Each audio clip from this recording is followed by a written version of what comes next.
Recording Oh in boy. progress. Hello, everyone. I'm here with the YouTuber Millennial by name only, and this is one of his podcasts. Millennial, would you say hello? Hey, it's Millennial and name only. Can I ask you, how did you choose your name? Um, so it's kind of complicated, but I hear just like over the past 10 or at least 15 years, I've just been hearing a lot of like critique on my generation, and as somebody who's a pretty reflective person, I try to look at some of the ways I kind of dropped the ball and some of the complaints that the older people gave, and I was like, all right, which of these complaints are legit and which aren't? And so I derived at this channel to sort of kind of speak my thoughts about how I've seen the world since I'm a late '80s baby, since my first memories in the early '90s up until now. Um, and my goal is to help elevate the people below me as well as the people my age towards more pragmatic and practical sort of lines of thinking.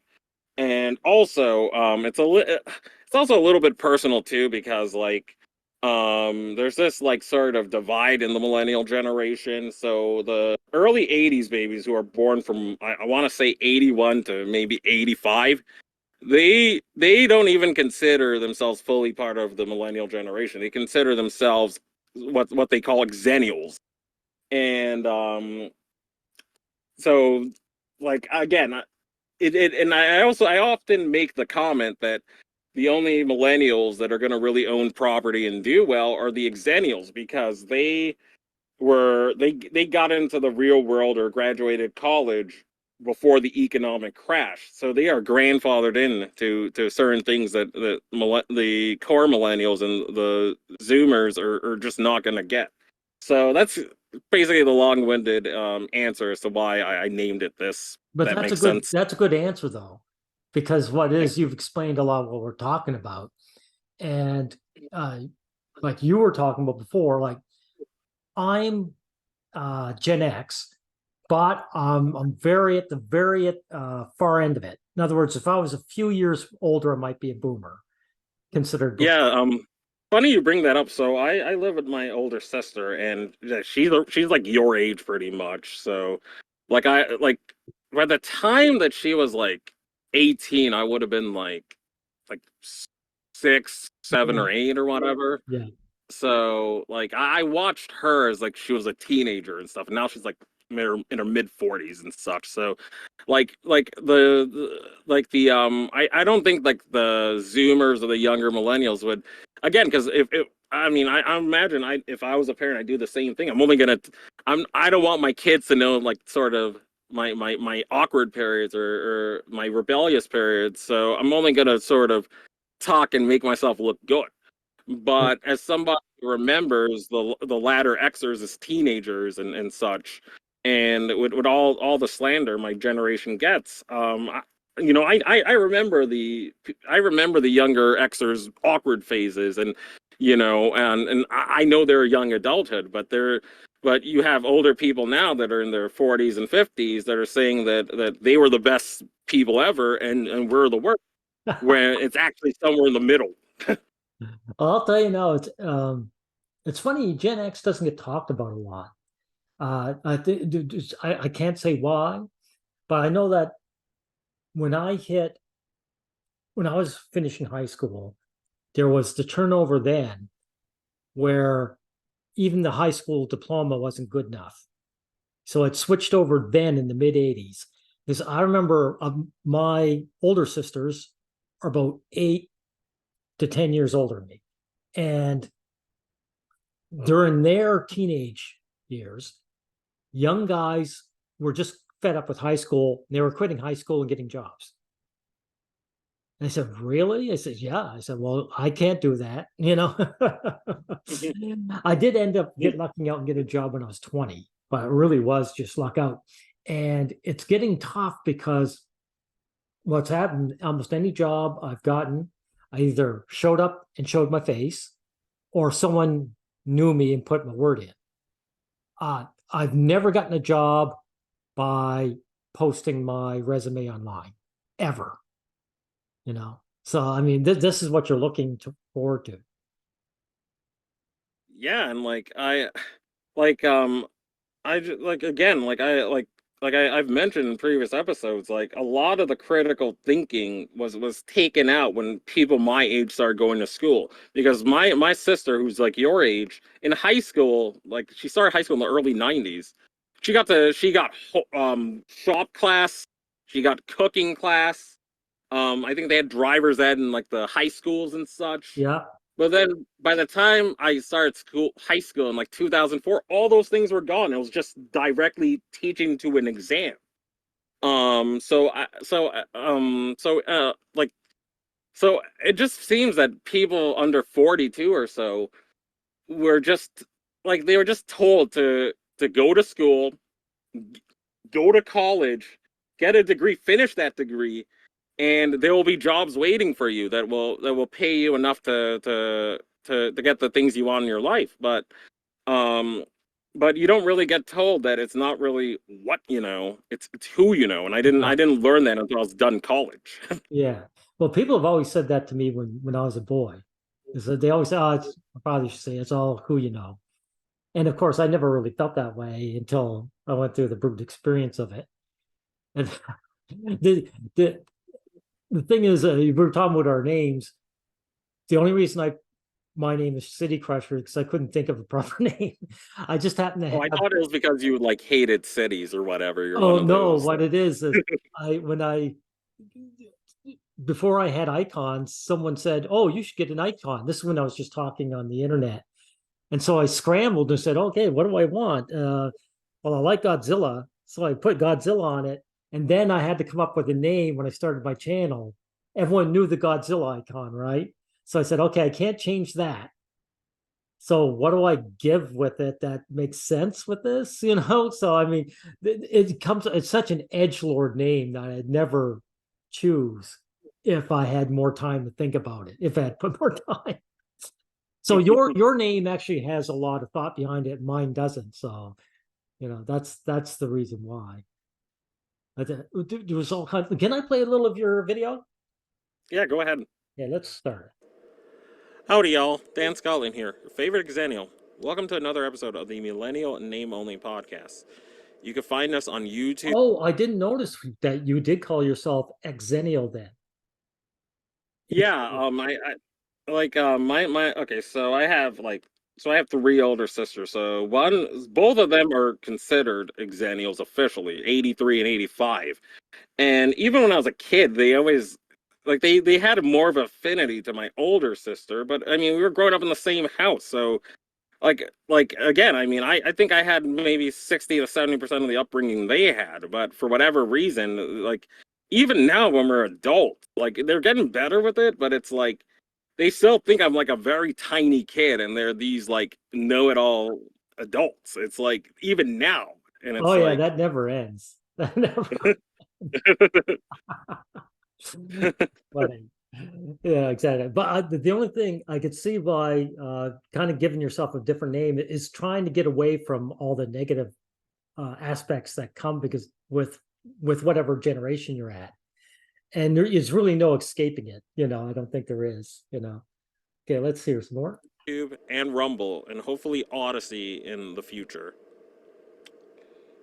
So I am getting awfully sick and I'm getting awfully tired of Gen Xers and Boomers telling us to keep upholding a status quo, a bipartisan status quo Oh, by that the has way, never, and I mean never.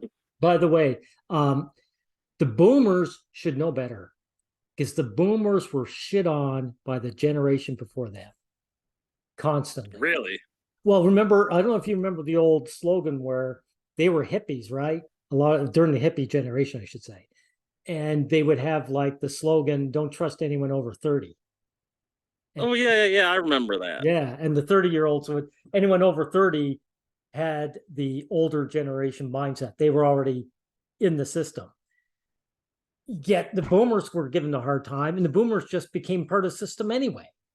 right? So I mean, they didn't make the giant changes they claim they made, you know. And what I've noticed is like I think with like after the pandemic, or heck, I could even say 2016, it seems like the Xers started doing the same exact thing. Like I mentioned in a previous episode that they're the Trumpiest generation. Like it's like they and now and now it's you're seeing just all sorts of reactionaryism right now. Like in some states in the U.S., I forgot which state, a bunch of people tried to ban participation trophies. Like they literally this has been complained about like my entire sort of growing up, but now they've actually done it. Like, oh, the Z's are soft or whatever, Oh yeah. and now it's like again they're buying in the system. They're saying, "Oh, millennials are in their 30s. They're still living at home." Dude, rent was a one bedroom apartment was $700 in 1999. Don't give us that shit. Well, yeah. Well, where I'm living, rent isn't nearly as bad because it's a small town. But nevertheless, we went up $300 in rent when we switched from the last place we're at to this one, and that's a big hike to us. You know, the two of us trying to keep things going. And so I mean, this is the COVID. Just what happened over here is all the mid Canadians. I'm on the East Coast, so I'm close to where you are, at least uh, longitude wise, and to escape all the fear of the COVID, a lot of Central Canadians, you know, like Toronto, you know, that sort of thing, moved over here and bought up property cheap and then just raised the rent to the roof. You know, it's just, I don't want to get too much. The point is, there's something I wanted to say at the beginning, which is important, is that this is what we're talking about is a men's issue. Is absolutely like this. Unemployment is a men's issue. And it's not the truth for the women. Like women get, you know, they get a leg up in employment and in Mm-hmm. education. Yep. Plus, plus, even they don't need the same amount of money because you know a young woman can shack up with a full-time man and she can be a part-time woman, but she'll have a full-time lifestyle. See, so I mean, it's obviously these are men's issues we're talking about. Yeah. I agree. Like to bring it to what I'm going through, it's kind of hard to talk to my other sisters because it's just like they just see me. They're just like on paper, oh, my brother's a loser, you know? Like they won't actually say that. But they make it seem it's like there's like what I'm not liking is that like there's just like a gigantic survivorship bias. Like the people that succeed in the system, I think regardless of what age they are, even some people my age do this, like because they were able to get out, they were able to have a successful career and find something that worked for them. They assume everyone can do it, and if you don't do it, you didn't want it badly enough, or you're lazy, or you want to Yeah, something's mooch wrong off with the you. system. Exactly. Yes, It's okay. We'll yeah, continue on here a bit, Millennial. Let's hear. benefited anybody under 45. No, heck, excuse me. It has not benefited anyone under 42 years old. Millennials and Zoomers have grown. Oh, how come you corrected yourself there with 42? Do you think it's a difference, that 3 years difference? Well, I just say the millennials because, so yeah, so 42 and down is millennial, and Good. Okay, I think good. Okay. yeah, that's kind of why I said that. Growing up in neoliberalism our entire lives, we do not know of good paying factory jobs with pensions. We do not know of putting in hard work with our wife or husband or whatever, and eventually being able to afford a home without significant family help or significant connections or significant. That's actually all true. Like a lot of this generation, or not even this generation, your generation probably will never own a home. A lot of it. Yeah, my close friends. Okay, so my close friends, I ended up going to a private high school, so I have friends that are of upper income and such. The only reason why they have homes is because their parents help them. Everyone else I know doesn't. Yeah. Exactly. Exactly. Great economic circumstances and timing and location. Again, the stars have to, Mercury has to be in retrograde, and everything has to be aligned perfectly for anyone to buy a house now. And nowadays, you have companies like BlackRock that are buying entire neighborhoods. Oh, by the way, like where I'm from Canada, we don't have, I can't say we don't have the same problem, but we don't have BlackRock specifically. So this is all news to me, right? Wow, so I didn't know BlackRock wasn't in Canada, but I was hearing from other content creators from Canada that like Okay. the Maybe housing's they even more were, expensive. and maybe it's central Canada because I know we're not, I'm at the far east of it, right? I'm in the different provinces and we may not have them up here. Yeah. So I just wanted to know if that was the case. So yeah, you're right. I might be wrong about that. Hmm. But anyway, BlackRock, I'm not familiar with it. What is it? Is some kind of company? Is that it? Yeah, it's some kind of company. I think I'm not sure. I think they're like a bank or something. I'm not sure, but there's this company where they buy up entire neighborhoods of houses, and they don't just put the standard what 20% down payment. Sometimes they'll put as high as 50% down on the home Oh, cash. wow. Oh, wow. Yeah. This is incredible. Okay. So Gen X and the boomers didn't even have to compete against BlackRock when they were buying houses in the 90s and 2000s. And again, I mean, I don't. These people, these Xers and Boomers, if they were in the position that they're Gen Z kids and they're Millennial kids or grandkids, whatever, if they were in the same economic circumstances in their 20s and 30s, they would have flipped over tables. They would have been cutting up society until they got the pay and they got the things that they wanted. Hey, actually, I agree with that. That sounds pretty true. They were always throwing the protests around, right? You know, I mean, they know better anyway. Like the boomers and Gen Xers, we see what the kids are going through. So you have to just be in denial of reality, you know. Yeah. But when young people are finally, especially young men, are finally realizing, hey, we're paying a lot in our tax dollars. We're paying just as much as our sisters, as our aunts, as our mom, whatever. We're paying just as much in tax dollars. Yeah, we're getting a fraction of the benefit for our tax dollars that our female relatives are getting. Oh, I want to stop it here because I remember just probably 10 or so years ago, um, my sister, her husband's oldest son there, he was looking around to get into university. And you heard of bursaries? Like, I don't know if you call them the same thing in the States as you do up here, Canada, but it's So basically, yeah, go is ahead. that where you go and pay tuition for the college or something like that, Yeah, or like they give you bursar? kind of free money out, right? They'll say, oh, we'll give you a few $100s here or a few $100. There's what they call bursaries. Anyway, he was looking through and there were all these handouts for female students. And there was only a couple, and he said so to my sister, and she just laughed and said, "Yeah, I know." And I'm thinking, there you are, because this is a gendered thing. You don't care. She showed indifference to it. She didn't get riled and say this is unfair. Now the same person would get riled with the fake wage gap. The wage gap is bunk. It doesn't exist. Get riled at the thought of it, even though it doesn't exist. And here, there's so many more handouts to female students, and and she actually laughed over that. It's like, oh, what can you do, eh? Because it doesn't affect her, right? So she gets, Exactly.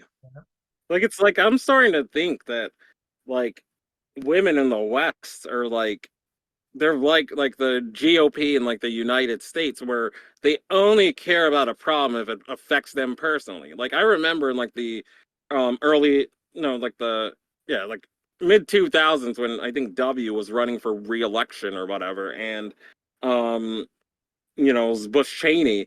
And on the issue of gay marriage or whatever, Cheney or whatever was like, oh, just states' rights because of his daughter. And it's like, okay, you're saying that now because your daughter is that, but Yes, I if it remember wasn't, you'd be that. like, Yeah. Sorry, go ahead. if his daughter wasn't that, he'd be like straight to the gulag for the gays, just like Bush was. Yeah. It's like they only care about something if it affects them. Yeah. Well, I'm going to correct you here, but one thing, it's not just in the West. People are the same worldwide. It's just like all these countries that the ladies are still traditional relationships, it's because they're in poorer countries. As soon as the countries become wealthier, then all of a sudden the mask comes off.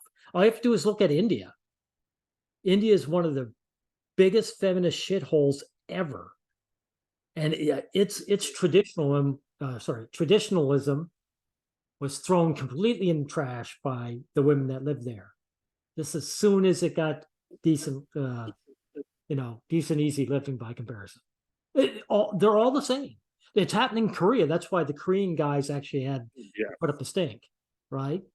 There is no Eastern girl that's good, anyway, are different from the Western women. So just let Well, you know. I don't know. It's just like I agree with that, but it's like I always thought that it was like the culture in the West, like No, the no, no. individualism and Culture the comes feminism. from biology, not the other way around, right? Hmm. For example, here's again, you know how a lot of religions will be anti-alcohol, right? Hmm. Okay, so you'll have let's say there was anti-alcohol in the British Isles and in the Middle East.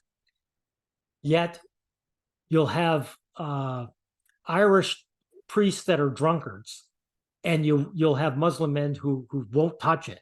And the reason is that drinking alcohol is dangerous in a desert environment.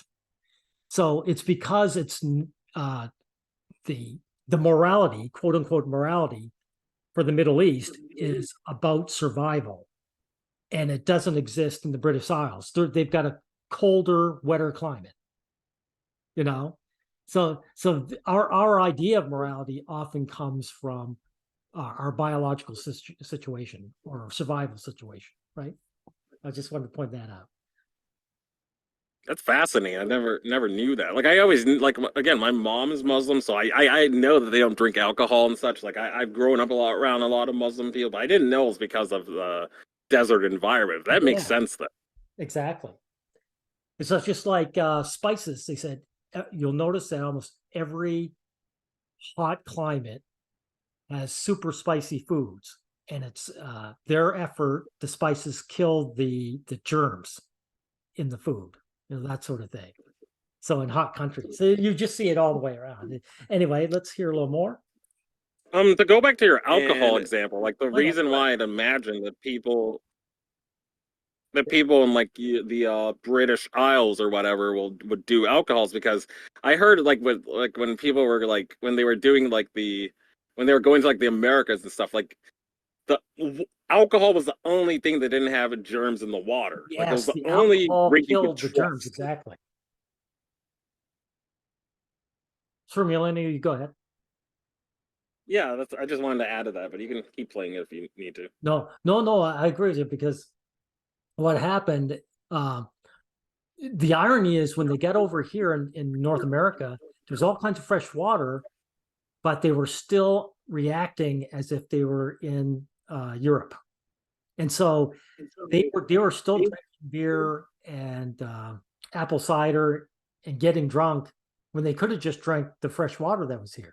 But it was just a fear that was put in there, you know, that sort of thing. So, We're told as young men that we need to continue simping and we need to continue upholding the system that has not given us any results. yeah, I want to speak on that. A lot of that is that you upholding the system gives the boomers their results, and that's why they're pushing it, right? They're gaining from it. This shows you that parents don't really care about their children the way they act, say they do, right? Yeah.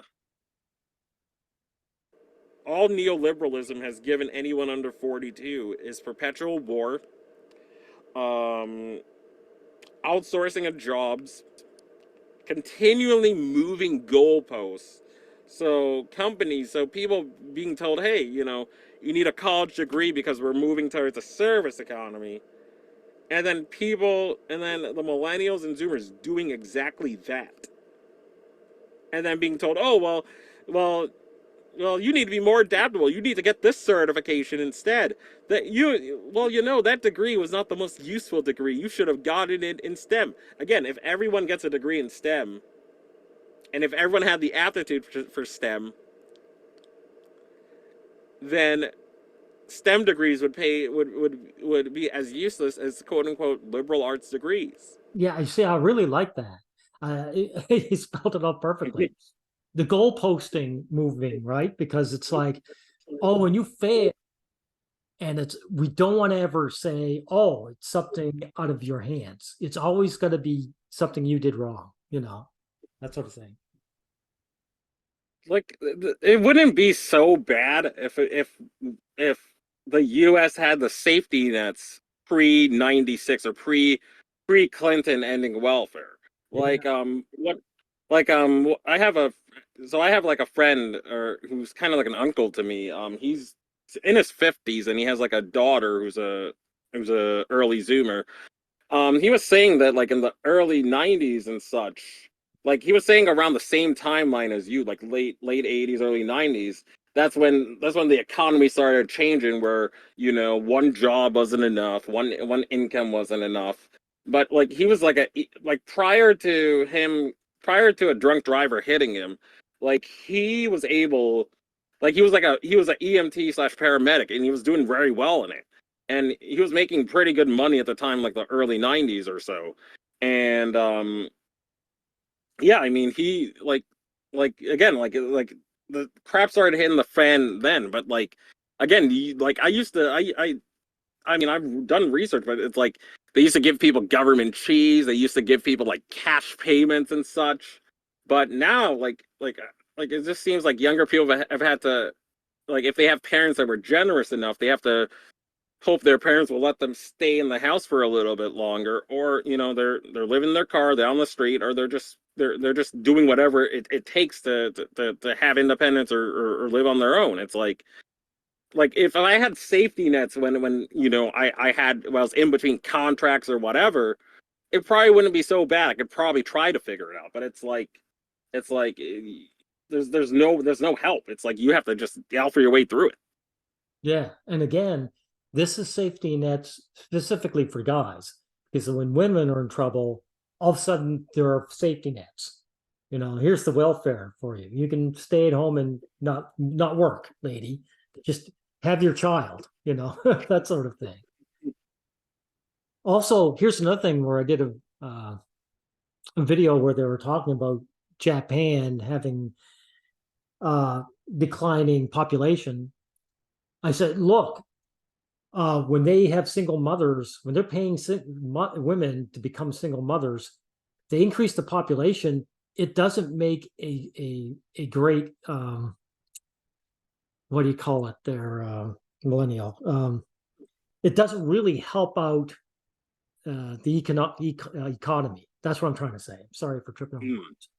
It doesn't help the economy because you have a lot of kids that are in single parent households and they don't grow up to add to the society, because they're looking after the single mothers. They're not actually looking after the single mother's children.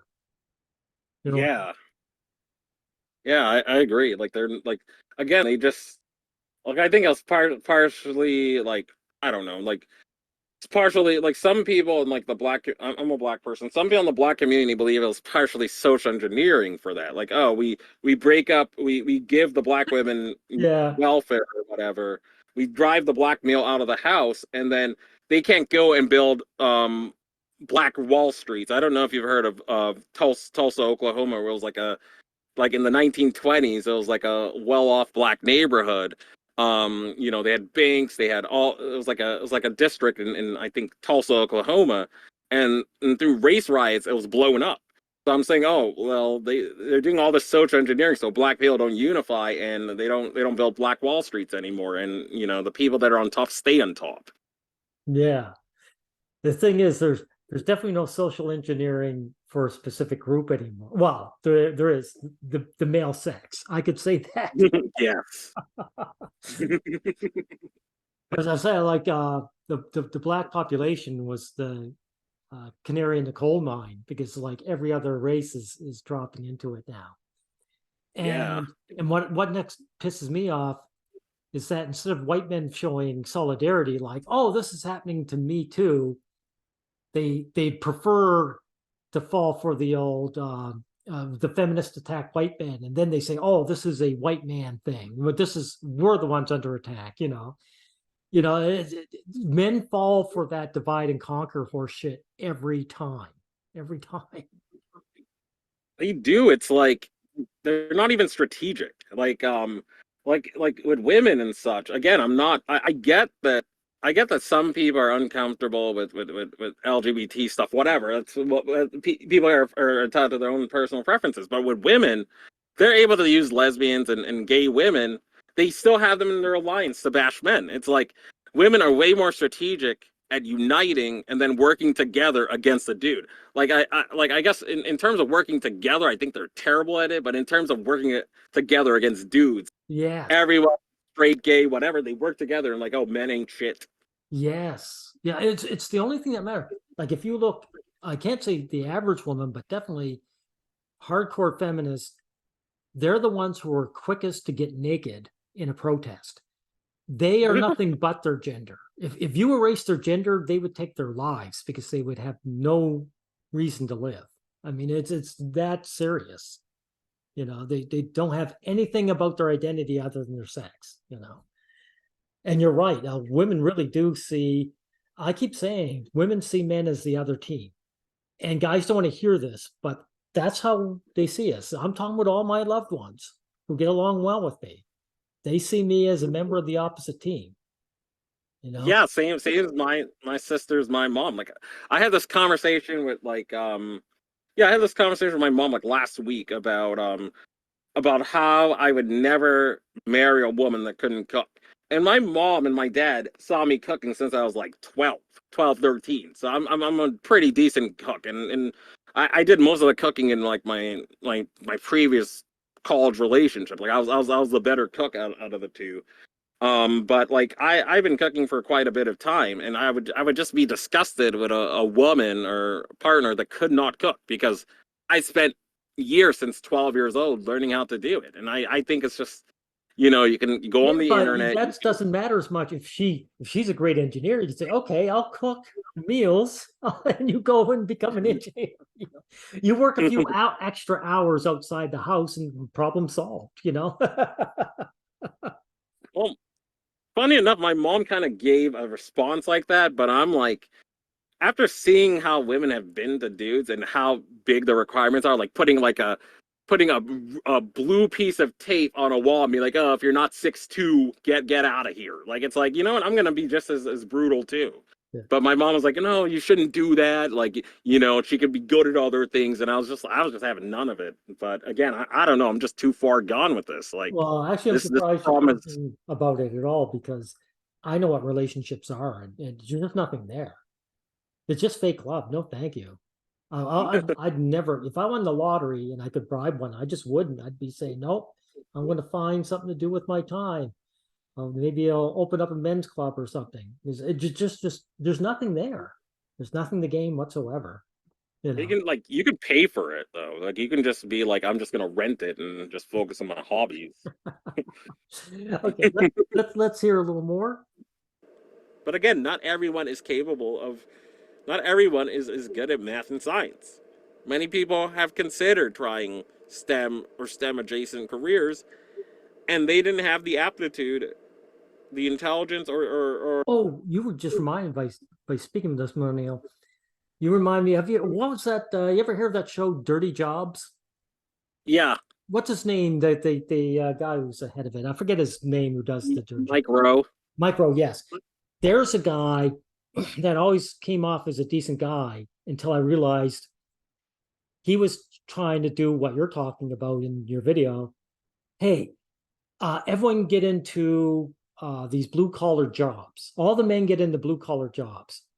The thing is, if you all rush in there all at once, then, like you say, you can't compete. You would still fail. It's only you've got to be smart enough to get into a niche piece of work that not a lot of other people are doing. But the other thing is, he said, safety first, no, safety third. So what he was saying is saying, oh, don't care about the welfare of your health or life. Just get money. He was all about the status game. And it's like, sorry, dude, you are making an easy living with a camera on your face.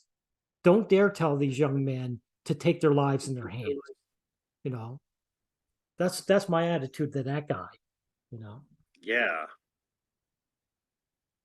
For the particular skill in those fields. Somebody has to teach.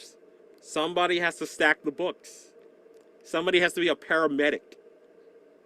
We can't all be engineers here. That's a great point. Here's another thing. I'm a janitor. I actually love that job. Best job I've ever had. The only thing is, because it's part-time, I can't live on it on my own.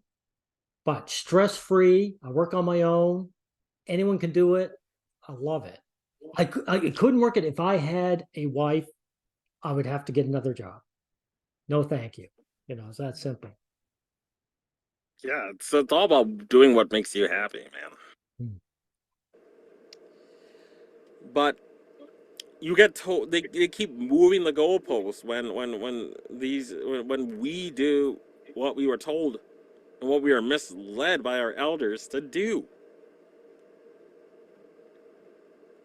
And now, oh, here's another thing. What you said about right there. The thing is generations of the past, you know, before the boomers, they used to really look after their kids because their kids were going to directly look after them. And now we don't, right? So that's why they're very blasé about your generation and the younger generations. It's like, oh, I don't care what happens to you, really, because in the end, I don't need you, is what they're saying. You know, I'm gonna be fine. I'm getting Social Security. good.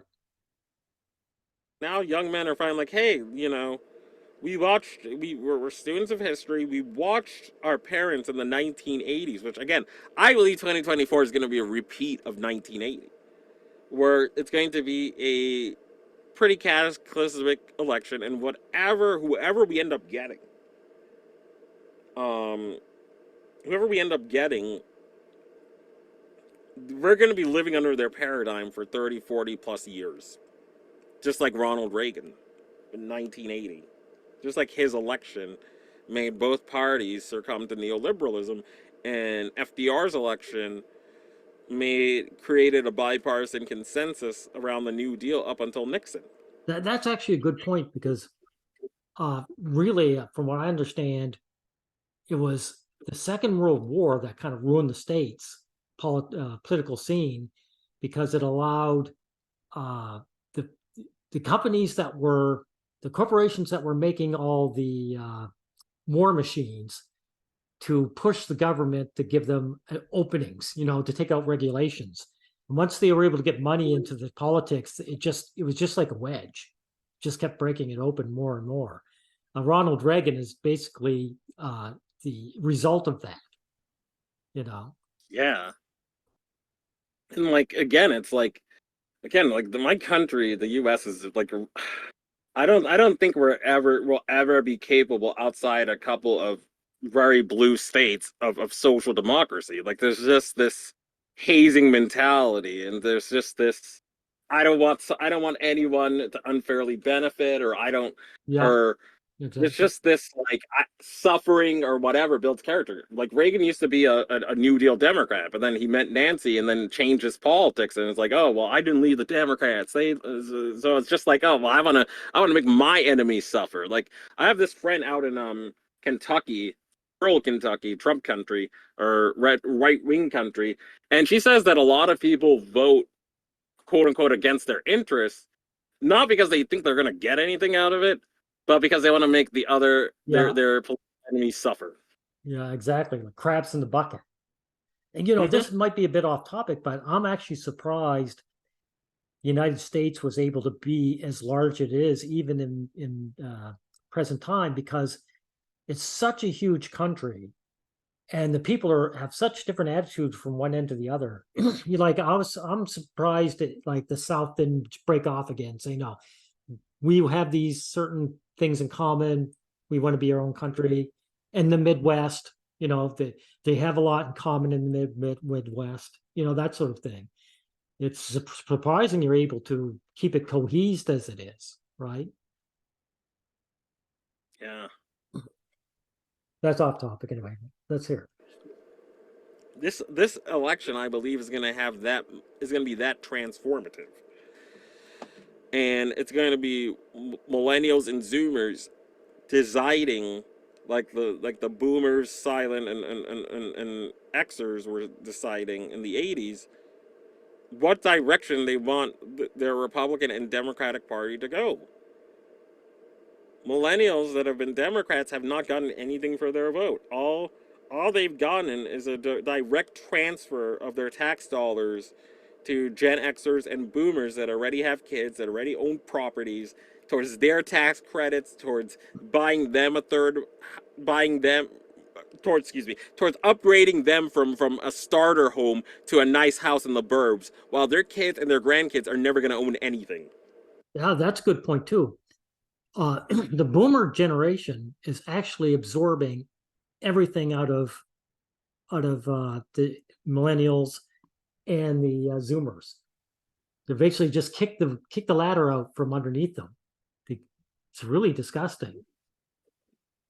Yeah, and it's like and like they're expecting us to still give the same output, even though we're not getting anything. Like, why should I care about a country where we have a hazing mentality, where poorness is your fault and it will make you feel like crap if you're poor and it's your fault? And why should I be proud of a country like that? One, and why should I want to work and give it my all when I probably may not have kids of my own.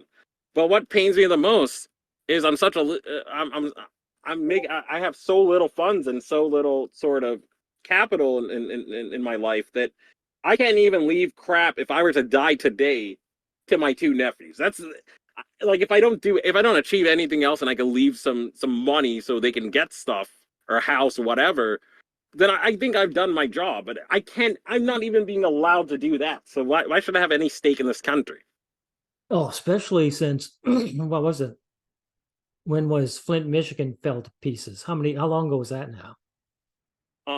Like what do you mean, like the water crisis, or just I'm like thinking Flint? about Like, when they basically they broke the union there in the car dealership and basically oh, I think that was like there was a Michael Moore documentary. It was one of yeah, my favorite documentaries. Roger and me. So this is like the late '80s, around when I was born, like late '80s. I guess yeah, about '88 exactly. or something like that. So they know that once they're shipping all the possible jobs out to other countries, you mentioned it even in this video earlier.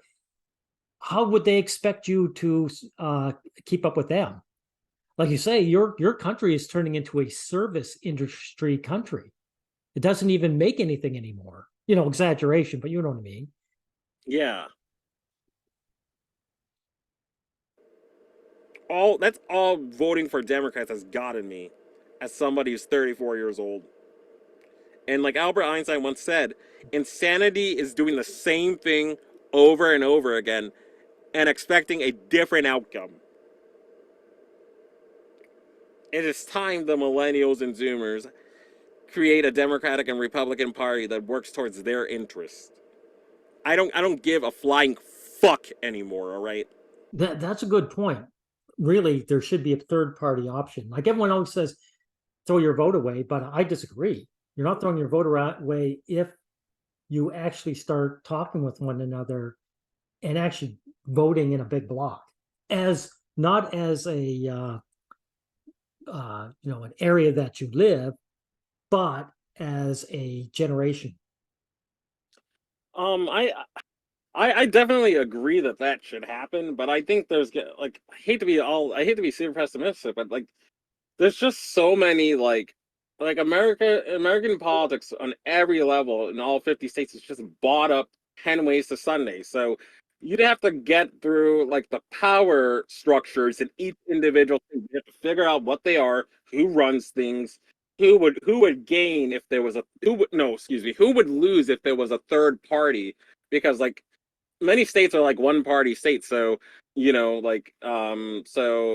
like one state might just go mostly to Republican. So okay, so if my family works for the local Republican sheriff or whatever, if there's a third party, then those jobs won't be available anymore. Oh, if we legalize weed, then the county clerk or whatever office or whatever that goes away because we're not giving weed to, like there's just so many people that even though things are a good idea in this country, it wouldn't work because it's going to cut into their money, their profits. And sadly it's like a lot of like small to medium business people that are like, in my opinion, this isn't like a scientific thing, but it's like there's just a lot of, I think, upper middle to slightly wealthy people that would fight tooth and nail to prevent any of this from happening because again they benefit from the disparities. That's true. You would uh um, don't want to say anything that would hurt the channel, but really, uh, you would have to be like French Revolution again. Well, not to that degree, but you know what I mean. Matter of fact, Allegedly, yeah. isn't that what was happening before? Who's the shaman man? The shaman man? You know, with George Donald Trump. Remember they kind Oh, of the yeah, the guy that dressed like the QAnon shaman or whatever. like it would have to be something like that, you know, because I remember even my father saying when he was alive, government's corrupt over time, and eventually they just have to be cleared out by honest people. I mean, it's just the way it is. My parents have told me to keep voting for Democrats. They've told me to some saying that my mom, my dad, more so my mom would use frequently when I was a kid, or when I would see like my older sibling doing something or whatever, and I didn't have like the capability or whatever, or I didn't know how to like, or I really wanted that particular thing, or I really wanted that particular skill, and I just didn't have it yet because I was younger and I had less experience in life. My parent, especially my mom, would be like, "Oh, well, your time's gonna come. Just be patient, son." She says that because she's taken care of. See, Yes. that's what's going on. She doesn't have any worries, so whatever happens to you happens. Whatever happens, happens. You didn't try hard enough. I'm done being. I am. I love you, mom, but I am done being patient. I am sick and tired of being patient. You know, everyone always says that. I love you, Dad. I love you, Mom. I'd just for change, I'd love to hear someone say, "Ma, I hate your guts now." Being patient and letting other people get my tax dollars and letting other people take my tax dollars and then call me dusty, call me underemployed, call me a loser that doesn't have their life together, even though people like me are neurodivergent, even though people like me, Oh, by the way, I didn't realize that by listening to you. I'd never guessed that you were neurodivergent. yeah, I mean, I let's just say I do a lot of like they say in these like pill communities, gesture mixing. Like I've always known I've had like deficiencies, and I would get home, go to my room, and try to practice, like try to assess what I did wrong in like a given day or whatever, or just try to work on like how I talk so I don't sound like neurodivergent or whatever. Like I just like I'd watch TV, I'd copy the mannerisms of people that were confident as well. So I think that helps me mask it a lot. But people that like my good friends that know, like after a while it comes out. So, Yeah, okay. Okay. Well, you put your effort in, it obviously worked. So it's thank so you. there's that, right? Face a lot of barriers, and even though if I was of the opposite gender, there'd be NGOs, there'd be shelters, there'd be all sorts of programs for me. Yet I'm told by my elders to keep voting and keep simping to give women benefits that I will never get for my tax dollars. Exactly. That's why the MRM is so important. If you could get a good one that actually works, because you got to kick the feminist out of the the blood sucking billionaires is one thing, but this when the women are turning on you in your own country, that's got to be put a stop to that.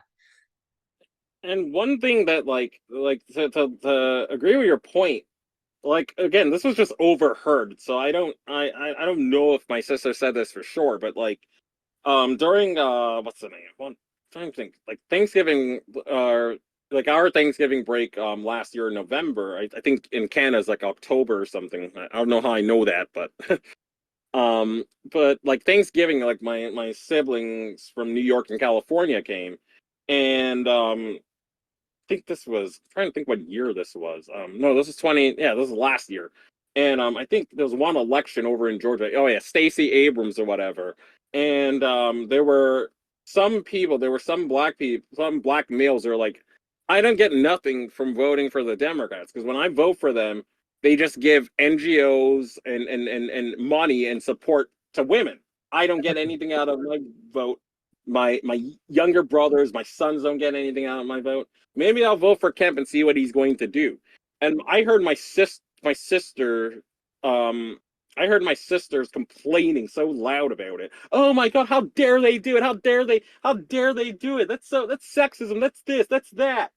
And again, I was just overhearing it. I didn't, like, they couldn't see me or anything, but I kept mental note of that. It's like, so you would like that's the most virulent thing about radical feminism. It turns people's own siblings and own wives against them. They will put the No, no, no, sisterhood. I'm going to correct you here. Uh, the, their wives and sisters were always like that. They were always like that. Really? Yeah. And for one thing, there's no such thing as radical feminism. It's all just feminism. Mhm. A niece of mine believed in the wage gap. She's not a feminist officially. It's just that that's the way women feel. They see us as members of the opposite team, and they're willing to bring harm to us to say for their own gain. That's the way it is. You know, It's like I think they only learned the hard way. That's part of why I want to just vote for Trump. All that right, was fine. that was a sexist thing for your sister to say, considering It was. she knows that what that guy said was true. So for she's the one who's actually doing the gaslighting and the lying. She's the sexist, not him. Matter of fact, the trouble is this is why our channels are so important, because those guys you were talking about, the average guy knows what's what on the ground, but they don't get to hear that opinion on any platform, any media, right? That's feminist control, which is almost all of it. So Yep. that's the case, right? Oops, didn't mean to shrink that up. Up you go. I don't care at this point. I don't give a flying fuck if the Republicans win or Trump wins. I don't care. Hell, I might even vote for the guy. Yeah, exactly. And that's what we've said in other videos uh, to Millennial is that this is why men are going to the right because they're looking for any group that they think will speak for their interest, right? Millennial, you there? Yeah. Okay, okay. Um. Like I another thing is like yeah, just I guess men under 50 in general, we don't get affirmed in anything. Like women are constantly being affirmed. You see commercials. Oh, breast cancer awareness month. Oh, um, like when they're used to when I don't know when Facebook or no when I think 10 years ago there was this like meme or whatever for like domestic violence, and then they're like, oh, talk about what color bra you're wearing, and then it's gonna raise money for domestic violence awareness or some crap. And like people were saying, oh, yellow. Women were just tweeting yellow, green, this, that. And I was like, what the heck? And it's like there's all these little memes. There's all these like little. There's all these again. Planned Parenthood. They have those that are funded. They have women's shelters that are funded. They can get Section 8 or whatever and free housing a lot easier. And and again, just way more scholarships for schools and such. And it's just, it's like, again, it's like I'm just paying, so I'm just paying out benefits to other people. And again, I'm not one of those people that are like, I'm not a hyper conservative by any stretch. I just want equal, I just want equal representation of my tax dollars. I just want the same little NGOs and groups they have in case I fall into hard times instead of being ass out. Oh yeah.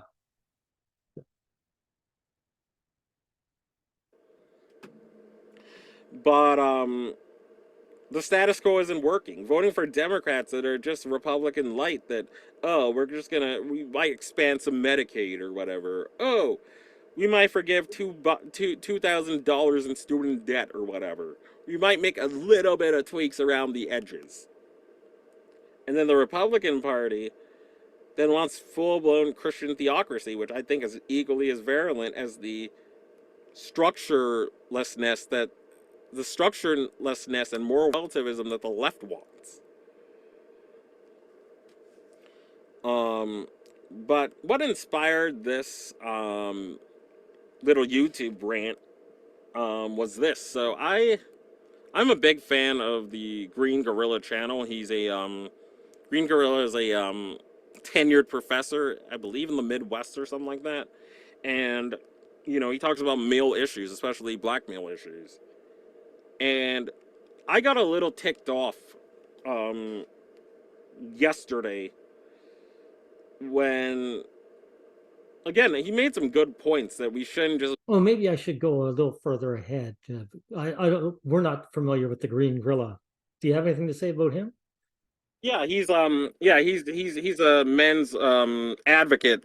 So he's a fellow traveler. He believes all the stuff we believe. I just, again, like the episode I put out today was not like, I'm not reputing all his work. I just disagree with him on this. So he was yeah, he talks about male issues. He's a black male, so he talks about it from a black male perspective, but he always keeps the discussion in a way that males of all races can relate. And yeah, I mean, so yeah, he's a Gen Xer like you.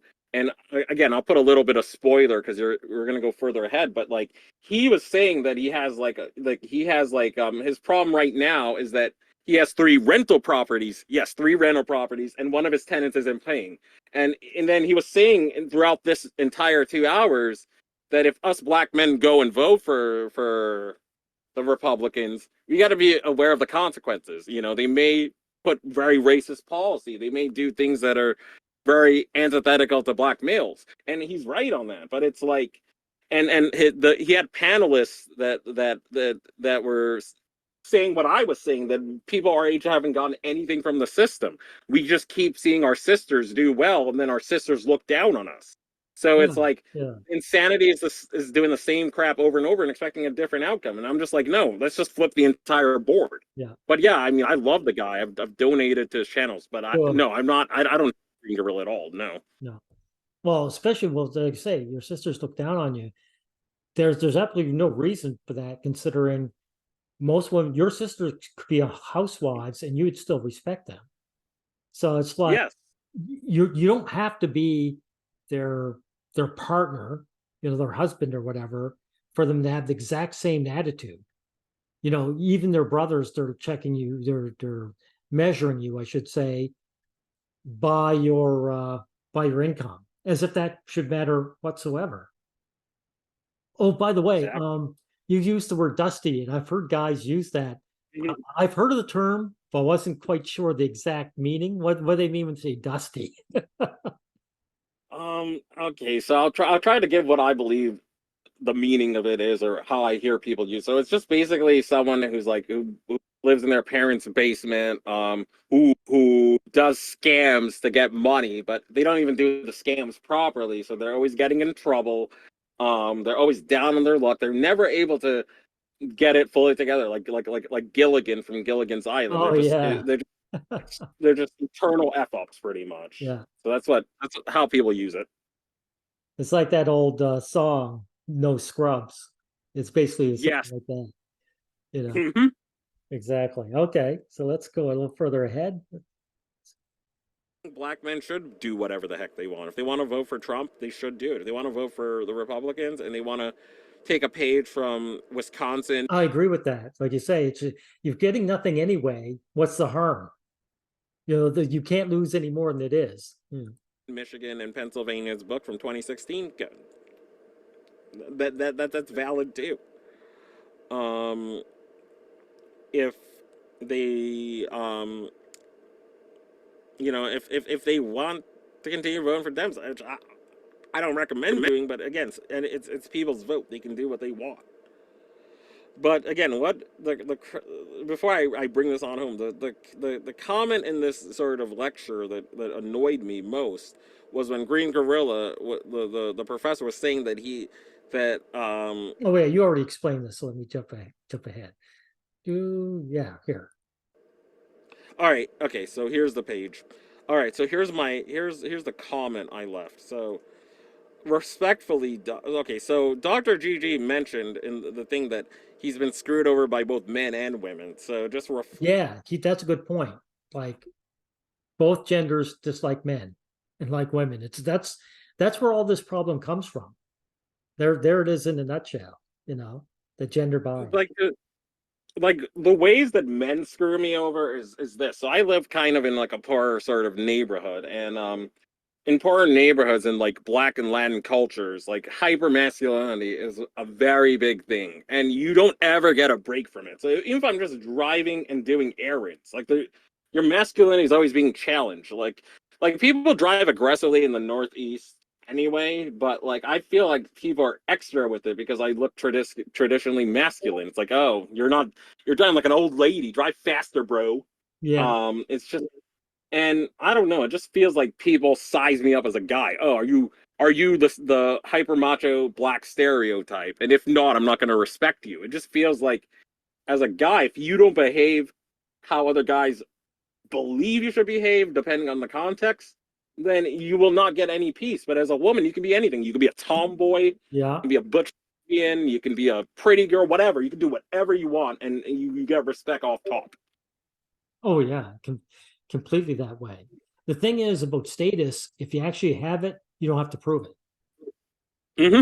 Exactly. So if some famous celebrity shows up and people know him, know his money, he can have an actually different personality and he'll still be accepted because he's got it and people know it.